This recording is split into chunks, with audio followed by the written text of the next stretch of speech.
శుభాకాంక్షలు. అయితే నేను దసరాకి ఏడొచ్చినా తెలుసా, మా పెద్ద తాత వాళ్ళ ఇంటికి. అయితే మా పెద్ద తాత వాళ్ళ పొలంకి వెళ్ళామన్నాడు. అయితే నేను సరదాగా వెళ్దామని వెళ్దాం, చూద్దాం రండి.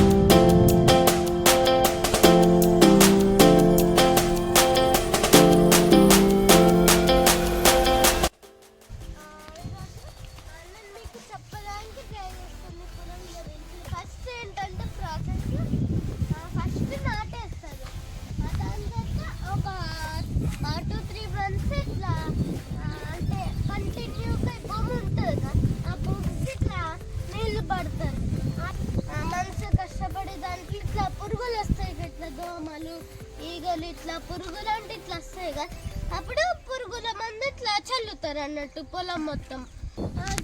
ఇట్లా అవుతాయి వాటిలు లెక్క. ఇంట్లో ఇవేంటి తెలుసా, మనం ఊకే వరి అని అంటాం కదా, ఇవి మనం తినే బియ్యం. కానీ ఫస్ట్ దీన్ని వరియే అంటారు.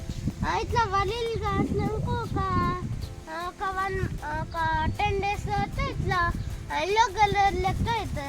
ఎల్లో కలర్ అయినాక దీన్ని సపరేట్ చేస్తారు. సపరేట్ చేసిన తర్వాత ఏమవుతుంది, దీన్ని రైస్ మిల్కి పంపిస్తారు. వాళ్ళు తర్వాత మంచిగా బియ్యం లెక్క వేస్తారు. అప్పుడు ఇవి ఆవులకి ఇట్లా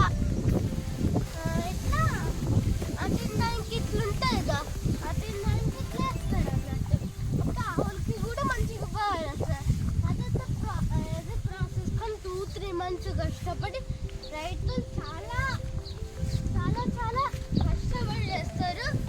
మనం వాళ్ళకి సపోర్ట్ చేయాలి, రైతులకి రెస్పెక్ట్ ఇవ్వాలి. కానీ ఇంకా పిల్లలకి ఇట్లా తెలియదండి. ఇట్లా వాళ్ళకి తెలియకుండా గేమ్స్ వీడియోస్ ఇట్లా చూస్తుంటారు. కానీ వాళ్ళు ఎంతో కష్టపడి చేస్తున్నారు. వాళ్ళు 2-3 months కష్టపడి చేస్తున్నారు. మనం ఈరోజు బియ్యంలో అన్నం తింటున్నాం. అది వాళ్ళ గొప్పతనం. మరి వాళ్ళకి ఒక్కటి కూడా ఇవ్వకపోతే ఏమవుతుంది, రైతులకి మనం